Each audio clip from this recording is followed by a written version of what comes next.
everybody? What's up? It's your girl Bondi Blue and I am back for another scandal review, everybody. Okay, let's get right into it. But before I get into it, I'm gonna wait for y'all to like this video. I'm gonna wait for y'all to like this video. I'm gonna wait for y'all to like this video. I'm gonna wait for y'all to like this video. Yeah. All right. So let's get into it, shall we? Thank you for joining me tonight. So Abby is playing Liv this episode, okay? She walks in with the white coat on and we think she gonna do it. We think she gonna serve it out like Lil Liv, okay? We think she gonna be the one. And to no avail.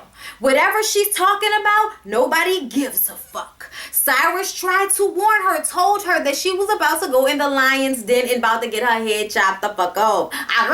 And she didn't believe him. And then she went in there and she tried to talk. And they were just like, where's Liv?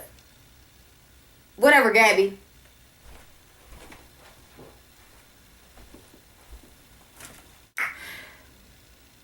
Ronan tells Olivia to find the algorithm in order to find out the accounts where B613 is hiding the dough. She puts Huck on the job and Huck asked her, like, what did he say to you? You know, where did you get this information? When she told him it was her dad, she was like, what did he say? And then when she started to explain, he was like, he's treating you like a mark. He wants something. Y'all know how Huck get all in his feelings. He wants something, Liv. You just don't know what it is yet. But he wants something, Liv. And she's like, why? Why can't my father just try to help me? And it's like, Olivia, bitch, cha-ching, ching, ching. Cha-ching, ching, ching, ching. Hello. Let's not forget who your father is. He is the deep, breathtaking, monologue reciting commander. He's still that Negro. And you need to remember that. Thank you. Oh, all right. Janine Locke. Y'all remember Janine Locke? Janine Locke was the woman who the media believes is the woman that Fitz was having the affair with. But we all know that's not true. But she took the fall in order to get millions of dollars, and she was gonna write books. And today that book is coming out. Well, it's coming out soon. It's coming out while, you know, Fitz is trying to fight for the Republican nomination, and he's got all this stuff going on with Sally. And then Weston is ahead in the polls because, you know, all the bitches like him. He's Democratic, he's nice, and y'all know how the Democrats are winning in the U.S. right now, okay? Because the Republicans are so stuck in the past and antiquated, and everybody is self-serving. But at the end of the day, like, geez Louise, motherfuckers. Okay, because it's like 1 minute you don't want any government input. You want the government to back off. And then the next minute you want to tell people if they can get married or tell people if they can have abortions. And, you know, you basically want to tell people what the fuck to do as the government. But then you don't, like, it's confusing to me. I'm very confused by it. But I'm just saying, put that shit aside, even though this is a rather political show. Okay, it's a rather political show. So we're all worried about what Janine Locke is going to do because this book is going to come out and it might really mess up the campaign. She's all in the media slurring and shit, you know what I'm saying? Like saying things like, I'm not going to say specifically, but the president is, well, Buck, or some stupid shit like that. Like, you know, just something along those lines. My dog is like flipping out in the bathroom right now because, like, I have to separate these two because she'll keep messing with him and then he'll keep trying to bite her, and it is just a whole bunch of noise and running around while I'm trying to do a video. So, you know, it's just too much. And I want to put her outside, but it's raining and people steal little dogs, and I'm not putting his clean ass back out there. Sorry, I went into a tangent about my life. Let's get back into scandal. Sorry. So everybody has to now plan what they're going to do with this Janine Locke book coming out and fucking up the campaign. Olivia has to come back. Fitz is acting like a bitch about Abby being there. And Liv is basically asking him, okay, what do you want me to do? What do you need for me to do? I'm here now. What do you need? Okay? And he tells her that he wants Andy. He want Uncle Andy off the ticket. And she tells him that's not going to happen. It's too late. We're not doing that. What else? And he's like, why are you talking to me like that? What are you mad? Yes, I'm fucking mad. You over here pissing in your pants mad because your wife finally got a boyfriend after years of fucking me. And you want me to what? Act cool? Act composed? act calm? You think that's what I'm gonna do? No, you got it fucked up. Okay, so right now Olivia is not feeling Fitz, and Fitz is too in his feelings about Millie fucking Uncle Andy to get out of his. And I'm so wanting to smack Fitz in the face, like, get the fuck over it. Let's be real. Regardless of the reason why Millie did it, Millie still was faithful to your ass all those years while you dogged her out in front of her face with your campaign manager. No less. No less. The bitch she trusted with y'all lives, you fucked. And you want to sit up here and be all in your feelings after 2 seasons of this fuck shit? Oh, no, you not, Fitzgerald Grant. You need to man up and stop acting like a Mitch. Okay? Anyways, I mean, because that just was driving me. You know what I'm saying? I'm just telling y'all that's what's aggravating my nerves. You know what I'm saying? So Mama Pope is meeting with Ivan, and it's obvious that she and Ivan used to, fuck, you know? They used to, you know?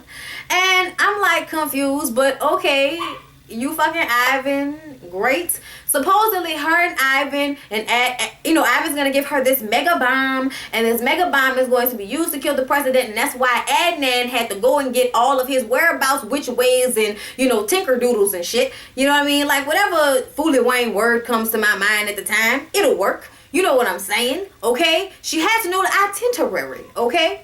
So, because they're gonna blow him up. They want to kill the president. And I'm like, why though? What is the reasoning behind this? I don't get it. Like, for what? Does anybody know why? Question? Tell me how you think about me. But on down.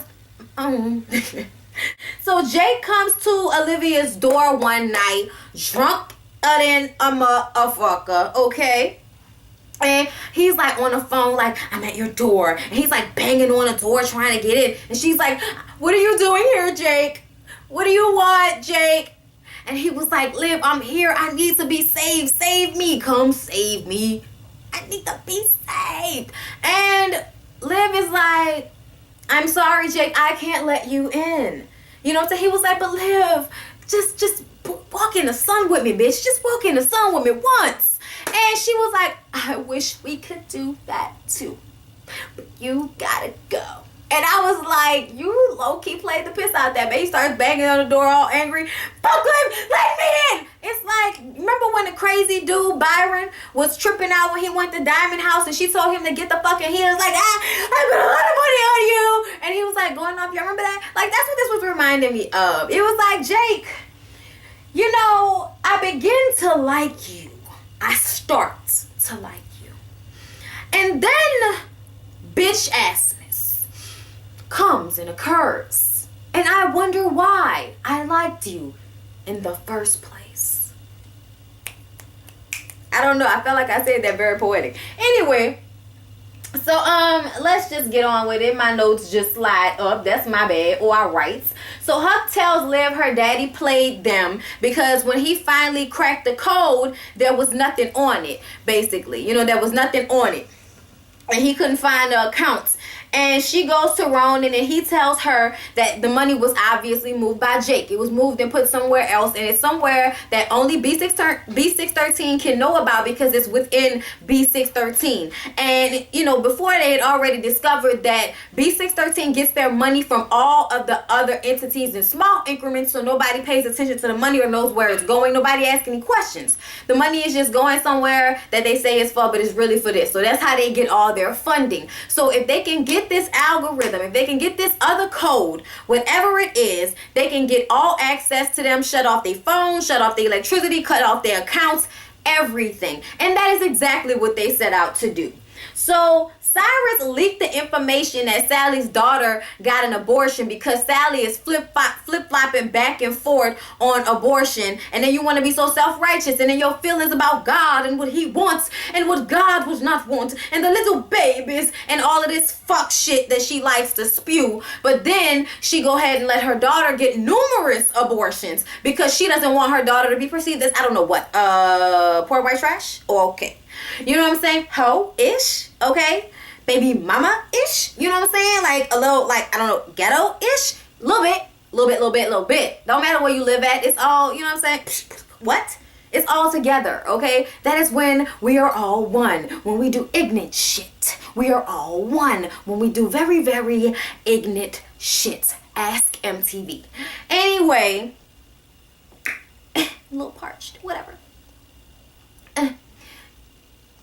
So Olivia is pissed off about this because she feels like the mothers out there are going to side with Sally because they would have made the same decision for their daughters and all this type of shit. But the thing Olivia underestimates is the ability for people to judge and not put themselves in somebody else's situation. I find that, like, that's one thing I've learned on YouTube out of everything. I try very hard to put myself in somebody's situation in order to have a different perspective and not overreact to a situation just because of what I'm feeling.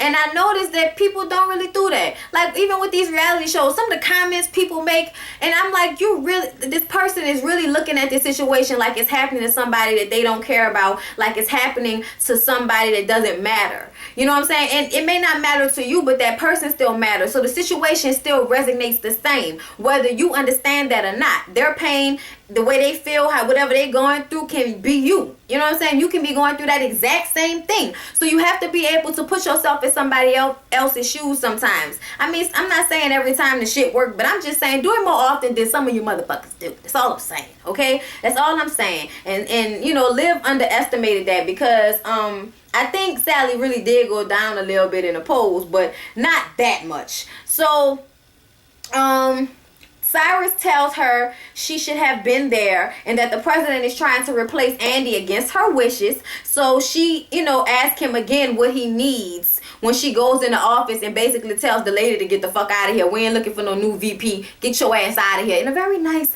really smiley way. And she, you know, she walks out. It's okay. She's like, it's a matter of national security. It's okay. You know these things. And, you know, it was all very calm and cool. And, you know, Fitz is like, Olivia, what are you doing?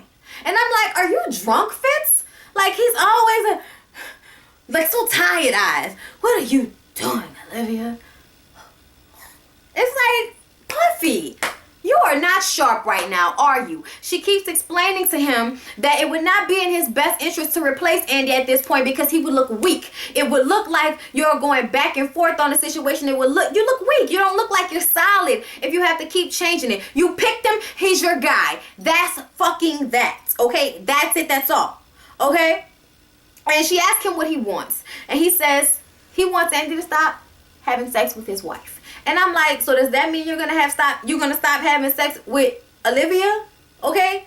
That's the only way that will work for me. Alright? So Olivia goes to Andy. Andy walks in thinking they're about to have this meeting, and she's like, sit down, Andy. And you know him, I'd rather stand. So she tells him, she's like, you can either be the vice president for the next 4 years, or you can have sex with Millie. Pick one. Please do. Okay? And, you know, he tries to make this talk about how he loves her and all of this type of shit. And, he, you know, she basically tells him, like, I will use my considerable amount of talents to crush you because that is the only way that Fitzgerald Grant is going to come out of this smelling like a flower if he has to pick another vice president. So, if you do not stop having sex with Millie, very bad things will happen to you. You would have to be, I don't know, exported out of the country, somewhere else where nobody knows you so that you can live down in infamy, the fuckery that I will ensue on you. So please choose wisely. And he talks about how he's in love with Millie, and she was like, oh my God, please pick Millie. Please do that. You will have restored my faith in humanity if you pick Millie. But because I know how you men are, men like yourself, when you have the choice between power and love, most of the time you pick power. So please go sit that ass down and do as I say. So Andy goes and talks to Millie.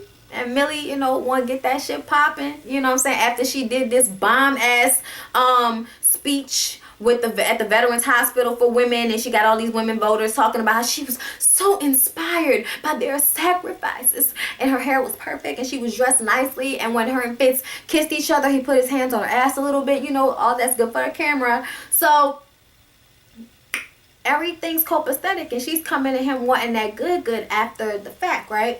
And he told her, no, they can't do this anymore. And instantly she knew that it was Fitz. So she ran into the office. Fitz is having his meeting with some of his people and shit. She walks into the office and smacks the living shit out of him. You take everything from me! music everything for me. Like, it was very passionate. And, you know, he tries to get everybody to leave. And she was like, no. You just go on being the president. And she went out. It was all very dramatic. And everybody was like, oh my God. Like, everybody, please remember, if you repeat anything you heard, you will disappear. Okay, can we sit back down? All right, thank you. You know what I'm saying? And that was that. And it was so sad. I felt real bad for Millie, y'all. I really did. So, moving along, y'all, because I skipped some stuff, but that's okay. I wanted to, you know, talk about how that all went. So, Weston is ahead in the polls, and Leo and Olivia and their people come together and decide that they are going to release the truth about Weston, about how, y'all remember what happened with Weston, right? Okay, let me refresh your memory. Weston was the first candidate to go against Fitzgerald Grant, and after he lost by that number of votes that he lost by in that one little hick town in Ohio, he never lived that down. He never let it go. He was never a happy person anymore.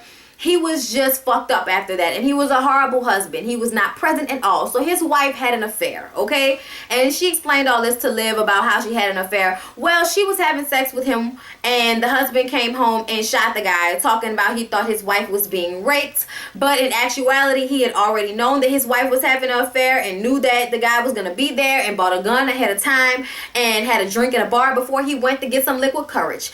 And this was all kept, you know, behind the scenes and everything, and kept, you know, a secret from the wife because she didn't know that he knew, and also from the public because Olivia was representing him. So of course this shit is gonna stay knit tight, but because Olivia had that file, Olivia gave it to Leo, and they sprayed that shit all over the airways, okay? And then when he went, well, they didn't spread it all over the airways, they told his wife. Leo went and talked to his wife and told her everything and gave her the file. And so when Weston came to see his wife, they were recording the session, and he told her that if she even thought about telling the truth to anybody, he would take her somewhere under a rock where no one would ever find her, in a little box for the rest of her fucking life. So she better keep quiet. This was all on tape. They released it, and he went boom, boom, boom, boom, boom. Down in the polls. Down in the polls. Nigga ain't even in it no more. Like, that's what happened to Weston. And I'm like, that's good for your ass, because you was wrong for doing that to your wife.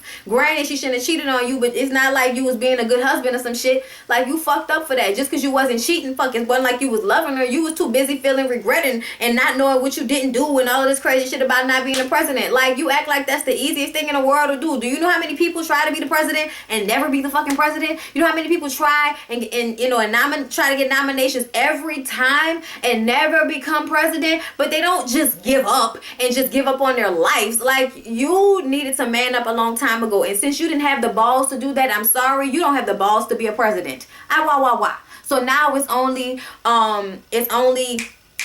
Fitz and Sally left for the, you know, the shit or whatever, you know what I'm saying, in a race, whatever, in a race. So wait, hold up, is he a Republican or a Democrat? I don't remember. I thought he was a Democrat when he ran for president. I don't know. Either way, look, I'm telling y'all, look, Sally, Fitz, that's it, that's them.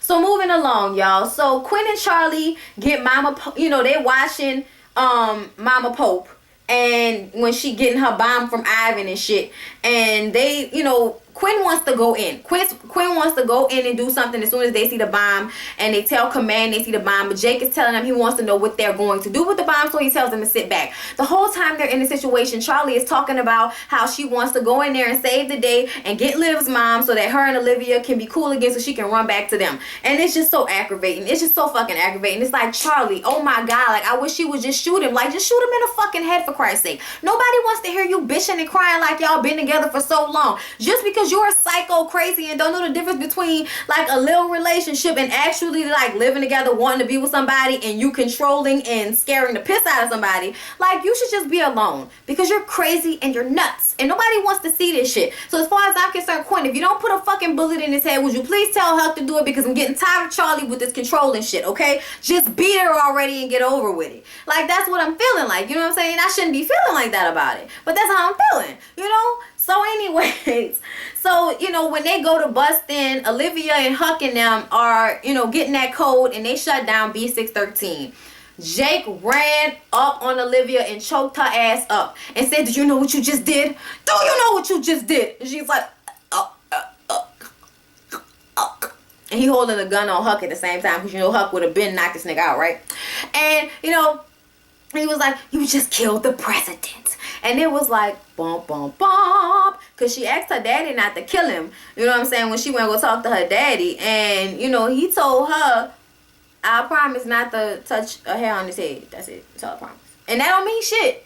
You know what I'm saying? I don't mean shit at all. I'm starting to wonder if Ronan and Mama Pope are in cahoots. You know what I'm saying? Like, I'm starting to wonder. Oh, y'all. She showed up at their little dinner. Y'all, I forgot about this part. Y'all. So, Harrison had this little chick that he knew that was working with Adnan and Mama Pope. But she was working for Harrison too, right? So when she got the information that she needed from him, from Adnan and Mama Pope, she ran back to Harrison and gave him the information and told him that she wanted out. She wanted out of the situation with Mama Pope. So Mama Pope found this out and popped her ass off, like slit her neck, just like that. Just like that. You know what I'm saying? So Mama Pope walks in the restaurant while Olivia and her daddy are having dinner and basically tells her, well, honey, because you couldn't stay out of my business, shit had to happen. And Ronan, like, got up and got all in her face and was like, I know you think I'm pussy right now. Like, I forgot what he said exactly, so I'm about to tell y'all what the meaning of it was. Here you go. I know you think I'm pussy. And I know you think you smarter than me. But when I tell you I'ma fuck over you, I mean I'ma fuck over you. That's what he basically told her. And Olivia was just sitting there scared. And I'm like, damn, bitch, when are you not gonna be scared? When are you gonna pick up a gun and tell somebody I wish the fuck you would? You know what I'm saying? Like, I get so tired of Olivia always wanting to put on the white hat but then be the damsel in distress at the same fucking time. It's confusing, it's tiring, and I want it to stop. Okay? So, yeah, y'all, that's basically all that had happened on this week's episode of Scandal. So I hope you all enjoyed it. I hope you guys like, comment, and subscribe, and come back and tell your people and them, and share me on Twitter and Tumblr and all of that shit. I hope you share me and you love me and tell your people about me. Okay? I love you guys. And I'll see y'all in my next video, which will be Mary Mary. Peace out. Glory.